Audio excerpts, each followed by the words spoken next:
Hello, नमस्कार everybody. I am doctor Mrs Uveja. आज हम बात कर रहे हैं World Health Day. World Health Day 7 April को ऑल ओवर द वर्ल्ड मनाया जाता है। अब ये दिन क्यों मनाया जाता है? ये दिन है वर्ल्ड हेल्थ ऑर्गेनाइजेशन का फाउंडेशन डे। जिस दिन वर्ल्ड हेल्थ ऑर्गेनाइजेशन का जन्म हुआ था जेनेवा में 1948 में, उस दिन से 7 अप्रैल को हम वर्ल्ड हेल्थ डे जैसा मनाते हैं। और वर्ल्ड हेल्थ ऑर्गेनाइजेशन का मकसद है पूरी दुनिया में समाज के हर कोने में गरीब से गरीब व्यक्ति को अच्छी सेहत, अच्छी आदतें, अच्छी नींद, अच्छा वातावरण, अच्छा माहौल प्राप्त कराए, ये लक्ष्य है। और इस साल का हमारा ध्येय है माय हेल्थ माय राइट, मेरी सेहत मेरा अधिकार है। अब हेल्थ और मेडिसिन में क्या फ़र्क है? Medicine is cure of illness, is a treatment of elements, but health is the responsibility of one's own self. हमारे समाज की, हमारी खुद की जवाबदारी है कि हम हमारी सेहत का ध्यान रखें। और सेहत में आता है अच्छा खान पान, अच्छी नींद, अच्छी खुराक, अच्छी लाइफस्टाइल, डिप्रेशन से मुक्ति, भगवान का शुक्राना करना, दिमाग में रोज अच्छे विचार आना, पॉजिटिविटी आना, अच्छे आइडियाज़ आना, कुछ करने की इच्छा रखना, हमारे चारों तरफ खुशी होना, ये सारी चीज़ें हेल्थ को कंट्रीब्यूट करती हैं। और इसमें पूरे समाज का एक बहुत बड़ा रोल है और WHO का रोल तो है ही है। तो फिर जब हम समाज की और हेल्थ की बात करते हैं तो सबसे इम्पोर्टेंट है हमारा खान पीन, वो कैसा होना चाहिए। हम जब बड़े हुए तो हमें सिखाया गया कि सबसे अच्छा है घर का बना खाना, वो हमें पूरी हेल्थ, पूरी सब ज़रूरी चीज़ें प्रदान करता है और सबसे हेल्दी होता है।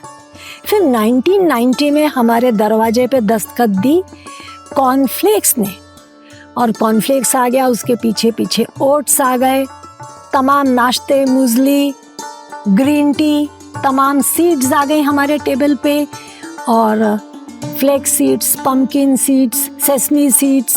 तो इन सब चीज़ों ने हमारे टेबल पे कचरा सा कर दिया, दिमाग में कन्फ्यूजन सा कर दिया, क्या खाएं क्या ना खाएं, क्या हेल्दी है और क्या हेल्दी नहीं है। और हमारे घर के बने ट्रेडिशनल खाने को तो बिल्कुल ज़ीरो दे दिया और हम कन्फ्यूजन में रह गए। तो आज उन सब बातों को मैं क्लियर करती हूँ। अब लोग समझते हैं ग्रीन टी पी लेंगे हम सुपर ह्यूमन बन जाएंगे, कहाँ की शक्ति आ जाएगी, वेट कम हो जाएगा, कैलोरीज बर्न हो जाएंगी, डायबिटीज़ नहीं होगी और कैंसर से भी लड़ लेंगे। इतना हम ज़्यादा ग्रीन टी को नंबर देने लगते हैं।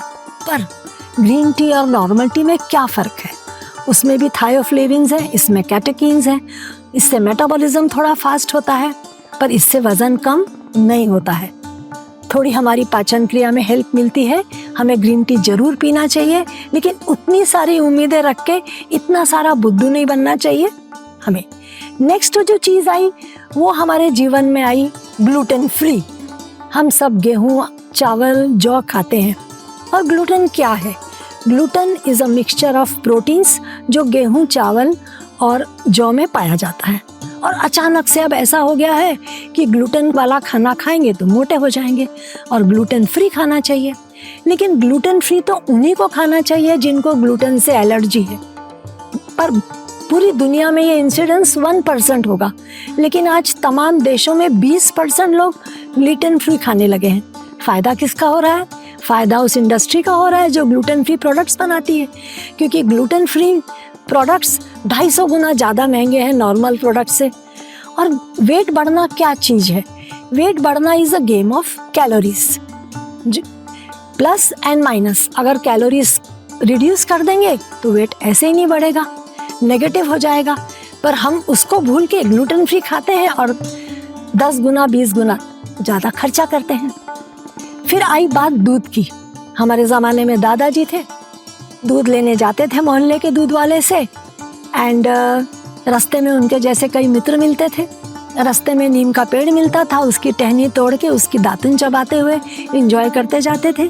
वहाँ जो सारे दोस्त खड़े होते थे और अन्य मोहल्ले के बंदे, उनसे गपशप होती थी। उनसे लाफ्टर क्लब हो जाता था और तिरछी नज़र से देखते थे कि दूध वाला पानी तो नहीं मिला रहा, और इस तरीके से प्योर दूध हमारे डाइनिंग टेबल पे आ जाता था।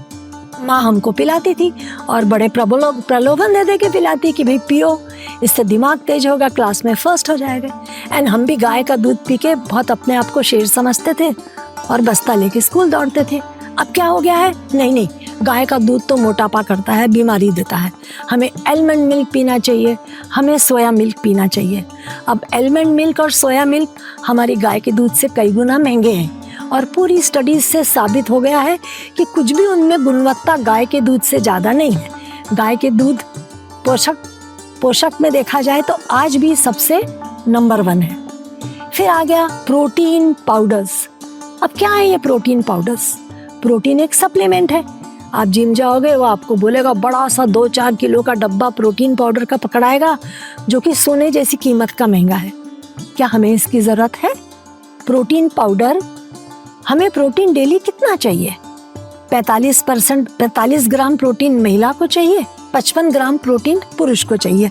ये हमारी डेली रिक्वायरमेंट है, जो ये पूरी हो जाती है चिकन, फिश, मीट, एग खाने वालों की, और वेजिटेरियन लोगों को मिल जाता है नट्स में, ड्राई फ्रूट सारे में प्रोटीन मिल जाता है, खड़ी दालों, चना, बरबटी, सोया चंक्स में, और दूध, दही, पनीर में भयंकर अच्छा अमाउंट ऑफ प्रोटीन रहता है। हम जो डेली लेते हैं, हमारी प्रोटीन रिक्वायरमेंट पूरी हो जाती है। कोई विशेष परिस्थिति में प्रोटीन की ज़रूरत पड़ती है, और अगर हम रोज़ का डेली रिक्वायरमेंट 45-55 ग्राम जितना नहीं भी ले पाए रोज़ तो कोई प्रलय नहीं आ जाएगा। लेकिन फैशन हो गया है और हमें ये नहीं पता है कि उन पाउडर्स में प्रिजर्वेटिव क्या है, उतना पाउडर्स का नुकसान क्या है, हमें इस बारे में कोई जानकारी नहीं है, क्योंकि ये सब नई चीज़ें हैं, इनकी अभी कोई स्टडीज़ भी नहीं हुई है। नेक्स्ट आ गया है फैशन आजकल brown sugar, brown bread and brown rice. So क्या है ये ब्राउन? बिल्कुल भी ये नरिशमेंट वाइज हमारी वाइट चीज़ों से बेहतर नहीं है।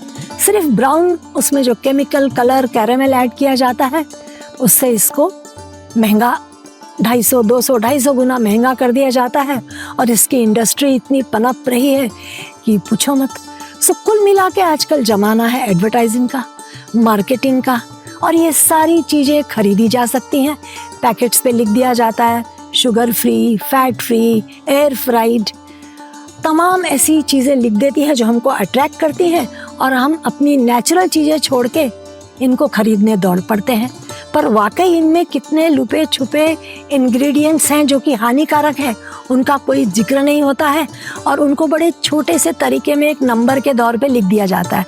जैसे कि मोनोसोडियम ग्लूटामेट, जो चाइनीज़ सॉल्ट है, उसका एक नंबर डाल दिया जाता है। वो प्रोडक्ट में कितनी डली है ये कहीं दर्शाते ही नहीं है। फिर हमने ये भी सुना कि सालों पहले 1960s में कोका कोला ने एक अपनी स्टडी करी, जिसमें उसने ये प्रूव करने की कोशिश की कि शक्कर तो कहीं से कहीं तक ख़राब नहीं है, सारा नुकसान फैट से होता है। आप आराम से कोल्ड ड्रिंक्स पीजिए, थोड़ी एक्सरसाइज कीजिए और शक्कर की चिंता मत कीजिए।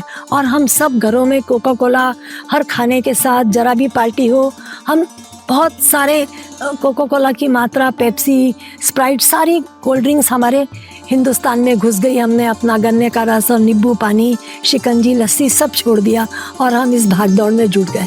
और फ़ायदा किसका हुआ? फ़ायदा इन इंडस्ट्रीज़ का हुआ। सो मेरी सबसे यही गुजारिश है कि कुछ भी चीज़ अपनाने से पहले, अपनी पुरानी चीज़ छोड़ने से पहले थोड़ा सा दिमाग लगाइए, क्योंकि जितने वेलनेस ब्लॉगर्स हैं, फिटनेस यूट्यूबर्स हैं, लाइफस्टाइल इन्फ्लुएंसर्स हैं, इन सब को ख़रीदा जाता है।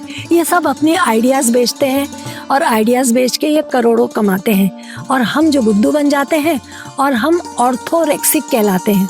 ऑर्थोरेक्सिया मतलब अच्छा खा के अपनी हेल्थ बनाने का एक जो बीमारी का रूप लेता है, ऑब्सेशन, उसको ऑर्थोरेक्सिया कहा जाता है। तो बहुत अधिक भी अच्छा नहीं है। हेल्थ का ध्यान रखें, हेल्थ को स्लिम से ना जोड़ें। नॉट दैट कि दुबले होना ही हेल्दी है। हेल्थ एक बहुत अलग चीज़ है। हेल्दी हमको फिजिकली होना है, मेंटली होना है, और बिना बुद्धू बने हो। थैंक यू, धन्यवाद।